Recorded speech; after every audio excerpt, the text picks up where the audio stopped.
Audio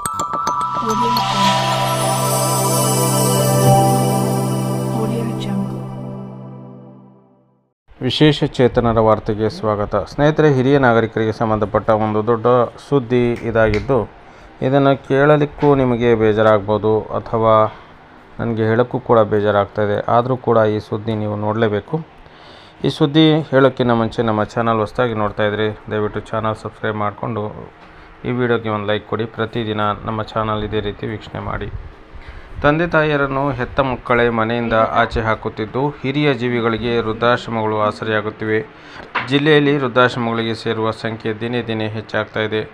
ವೃದ್ಧಾಪ್ಯದ ಸಮಯದಲ್ಲಿ ಮಕ್ಕಳ ಆರೈಕೆಯಲ್ಲಿ ಇರಬೇಕಾದ ಹಿರಿಯರು ಅನಾಥರಾಗುತ್ತಿದ್ದಾರೆ. ಕುಟುಂಬದ ಸದಸ್ಯರ ಜೊತೆ ಬದುಕು ಸವಿಯಬೇಕು, ಮಕ್ಕಳು ಮೊಮ್ಮಕ್ಕಳ ಮಧ್ಯೆ ಜೀವನ ಕಳೆಯಬೇಕು ಎಂದು ಬಯಸುವವರು ಈಗ 4 ಗೋಡೆಗಳಿಗೆ ಸೀಮಿತವಾಗುತ್ತಿದ್ದಾರೆ. ಮಕ್ಕಳು ತಿಂಗಳಿಗೆ ಸಾವಿರಾರು ರೂಪಾಯಿ ಖರ್ಚು ಮಾಡಿ ತಮ್ಮ ತಂದೆ ತಾಯಿಯರನ್ನು ಆಶ್ರಮದಲ್ಲಿ ಬಿಟ್ಟು ಹೋಗುತ್ತಿದ್ದಾರೆ. ಜಿಲ್ಲೆಯಲ್ಲಿ ವಿಕಲಚೇತನರ ಮತ್ತು ಹಿರಿಯ ನಾಗರಿಕರ ಸಬಲೀಕರಣ ಇಲಾಖೆ ಸಹಾಯಧನ ಪಡೆಯುವ 6 ವೃದ್ಧಾಶ್ರಮಗಳಿವೆ. ಅಂದರೆ ತುಮಕೂರು ಜಿಲ್ಲೆಯಲ್ಲಿ ಇವುಗಳಲ್ಲಿ 194 ಜನ ಹಿರಿಯ ನಾಗರಿಕರು ಬದುಕು ದೂಡುತ್ತಿದ್ದಾರೆ. ಪ್ರತಿಯೊಂದರಲ್ಲೂ 25 ಜನರನ್ನು ಸೇರಿಸಿಕೊಳ್ಳಬೇಕು. ಆದರೆ ಎಲ್ಲ ಕಡೆಗಳಲ್ಲಿ ಇದಕ್ಕಿಂತ ಜಾಸ್ತಿ ಸಂಖ್ಯೆಯ ವೃದ್ಧರು ಆಶ್ರಮಗಳಿಗೆ ದಾಖಲಾಗುತ್ತಿದ್ದಾರೆ. ಮಧುಗಿರಿ, ಪಾವಗಡದಲ್ಲಿ ತಲಾ 2, ತುಮಕೂರು ಮತ್ತು ತಿಪಟೂರಿನಲ್ಲಿ ತಲಾ 1 ವೃದ್ಧಾಶ್ರಮ ಇದೆ.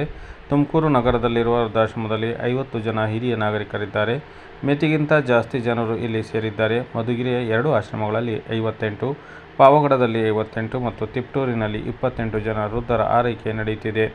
ಅತ್ತೆ ಸೊಸೆ ಜಗಳ, ಇಬ್ಬರ ಮಧ್ಯೆ ಮನಸ್ತಾಪದಿಂದ ಅತ್ತೆ ವೃದ್ಧಾಶ್ರಮ ಸೇರುತ್ತಿದ್ದಾರೆ.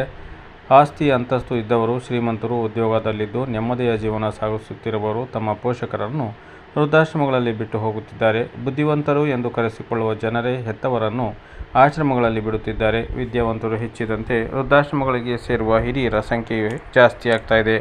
90% ವೃದ್ಧರು ಮಕ್ಕಳಿಗೆ ಮದುವೆ ಮಾಡಿದ ನಂತರ ವೃದ್ಧಾಶ್ರಮದ ಕಡೆಗೆ ಹೆಜ್ಜೆ ಹಾಕುತ್ತಿದ್ದಾರೆ. ಹಿರಿಯರೇ ಮನೆಗೆ ಭಾರ ಅಂತ ತಮ್ಮ ಮಕ್ಕಳು ಭಾವಿಸುತ್ತಿದ್ದಾರೆ. ಅವರನ್ನು ಸರಿಯಾಗಿ ಆರೈಕೆ ಮಾಡದೆ ನಿರ್ಲಕ್ಷ್ಯ ತೋರುವುದು ಜಾಸ್ತಿ ಆಗ್ತಾ ಇದೆ. ಇದರಿಂದ ಕೆಲವರು ತಾವೇ ವೃದ್ಧಾಶ್ರಮಗಳಿಗೆ ಬಂದರೆ ಮತ್ತೆ ಕೆಲವರನ್ನು ತಮ್ಮ ಮಕ್ಕಳೇ ತಂದು ಸೇರಿಸುತ್ತಿರುವ ಘಟನೆಗಳು ನಡೆಯುತ್ತಿವೆ. ಮಕ್ಕಳೇ ಪೋಷಕರನ್ನು ನಡು ರಸ್ತೆಯಲ್ಲಿ ಬಿಟ್ಟು ಹೋದ ಹಲವು ಪ್ರಸಂಗಗಳನ್ನು ನಾವು ಕಂಡಿದ್ದೇವೆ. ಎಲ್ಲ ಇದ್ದರೂ ಏನೂ ಇಲ್ಲದಂತೆ ಆಶ್ರಮಗಳಲ್ಲಿ ಬದುಕುತ್ತಿದ್ದಾರೆ. ಒಲ್ಲದ ಮನಸ್ಸಿನಿಂದ ವೃದ್ಧಾಶ್ರಮದಲ್ಲಿ ಇರುತ್ತಾರೆ ಎಂದು ಅಧಿಕಾರಿಯೊಬ್ಬರು ಬೇಸರದಿಂದ ಮಾತನಾಡಿದರು. 11.50 ಲಕ್ಷ ಸಹಾಯಧನ. ಜಿಲ್ಲೆಯಲ್ಲಿರುವ 6 ಆಶ್ರಮಗಳಿಗೆ ಪ್ರತಿ ವರ್ಷ ವಿಕಲಚೇತನರ ಮತ್ತು ಹಿರಿಯ ನಾಗರಿಕರ ಸಬಲೀಕರಣ ಇಲಾಖೆಯಿಂದ ತಲಾ 11.5 ಲಕ್ಷ ಸಹಾಯಧನ ನೀಡಲಾಗ್ತಾ ಇದೆ. ಇಲ್ಲಿ ಕೆಲಸ ಮಾಡುವ ಸಿಬ್ಬಂದಿ ವೇತನ, ಅಗತ್ಯ ಸೌಲಭ್ಯಗಳಿಗೆ ಬೇಕಾದ ಅನುದಾನವನ್ನು ಸರ್ಕಾರದಿಂದ ಬರುತ್ತದೆ. ತುಮಕೂರು ಹೊರವಲಯದ ಮೈದಾಳದಲ್ಲಿ ಸರ್ಕಾರದಿಂದ ಸಹಾಯಧನ ಪಡೆಯದೆ 2 ಆಶ್ರಮಗಳು ಕಾರ್ಯನಿರ್ವಹಿಸುತ್ತಿವೆ. ಇಲ್ಲಿಗೆ ದಾಖಲಾಗುವ ವೃದ್ಧರಿಗೆ ಪ್ರತಿ ತಿಂಗಳು ಇಂತಿಷ್ಟು ಎಂದು ಶುಲ್ಕ ಕೂಡ ನಿಗದಿಪಡಿಸಲಾಗಿದೆ. ಏನೇ ಆಗಲಿ ಸ್ನೇಹಿತರೆ, ಹೆತ್ತವರನ್ನು ಈ ರೀತಿ ವೃದ್ಧಾಶ್ರಮಗಳಿಗೆ ಕಳಿಸುವುದು ನಮ್ಮ ಸಂಸ್ಕೃತಿಯಲ್ಲ, ಇದು ವಿದೇಶದಿಂದ ಸಂಸ್ಕೃತಿ. ಇದನ್ನು ಆದಷ್ಟು ಬೇಗ ತಡೆಯಬೇಕು. ನಮ್ಮ ತಂದೆ ತಾಯಿಗಳಿಗೆ ನಮ್ಮ ಮನೆಯಲ್ಲೇ ಸ್ಥಾನ ಕೊಟ್ಟು ದೇವರಂತೆ ಅವರನ್ನು ಕಾಣಬೇಕು. ಇದೇ ನಮ್ಮ ಭಾರತೀಯ ಸಂಸ್ಕೃತಿ. ಈ ವಿಡಿಯೋಗೆ ಒಂದು ಲೈಕ್ ಇರಲಿ.